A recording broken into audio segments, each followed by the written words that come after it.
Good morning, afternoon, or evening, whenever you're watching this. Welcome to Impactful Solutions Academy Studios.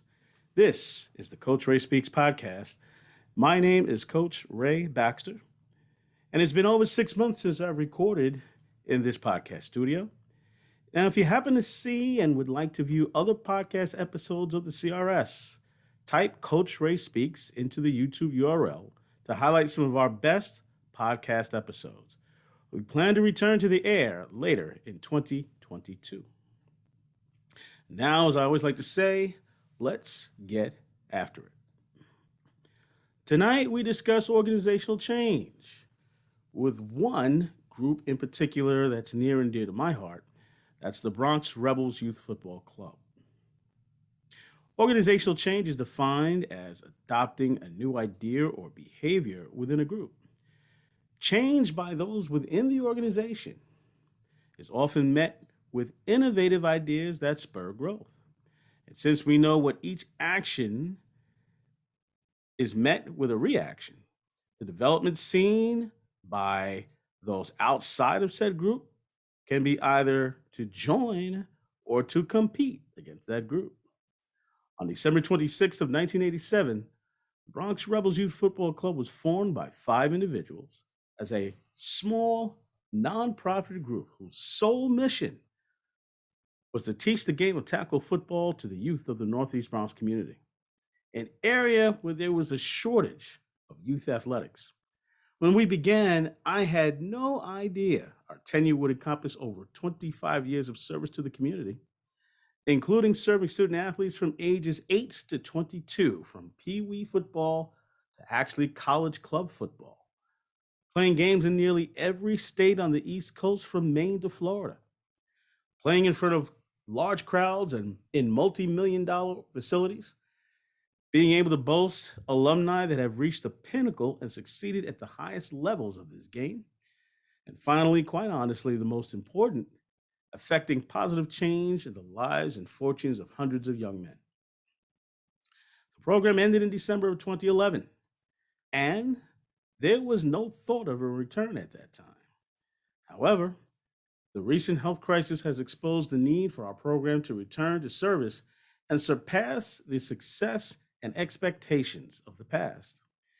There are needs simply not being met by the programs that have taken our place, and a need for innovation and efficiency is simply there.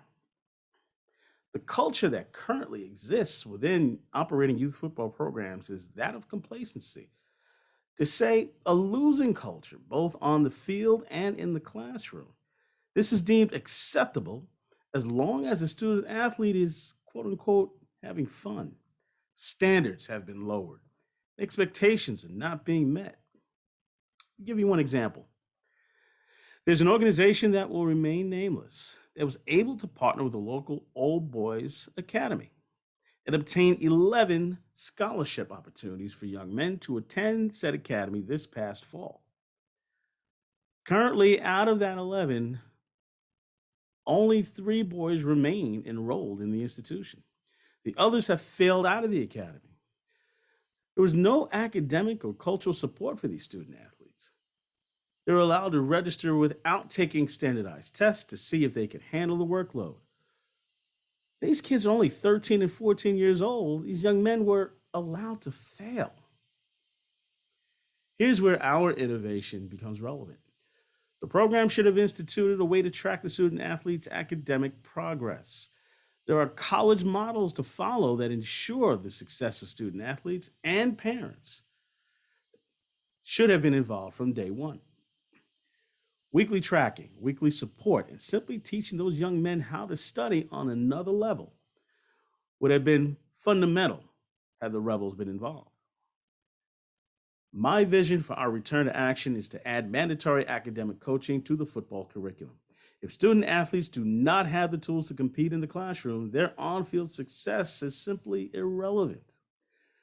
We will create a profile for every student athlete in our program, inclusive of academic and athletic accolades and weaknesses.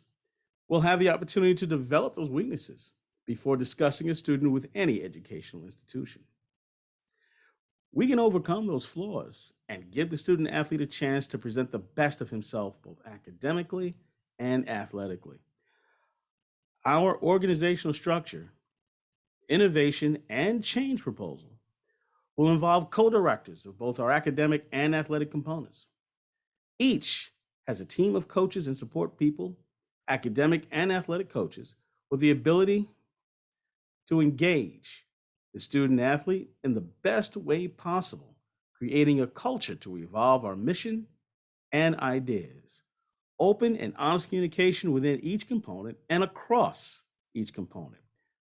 Rewarding concepts such a in such a in, excuse me, rewarding concepts in such a group is foundational. However, recognizing everyone for daily contributions is essential. This will be done via social media, our website, and letters to the community and parents, keeping all involved in our continued mission. Now, finally, our steps gaining and maintaining momentum and innovation as we launch later this year, letting our new customers, our student athletes and parents, know we exist and have returned. Now, our logo and name are recognizable by the community, so we have brand awareness as a championship program. Our history, our mission are received well. However, we will now partner with local organizations like the local YMCA and NFL Flag to offer programming options. We will leverage their audience to build ours and provide a program that is pertinent to their audience. With our purposes and values being similar, we value one another. Our vision is to become a viable alternative for talent to thrive and attend higher education through our values of discipline, creativity, and drive.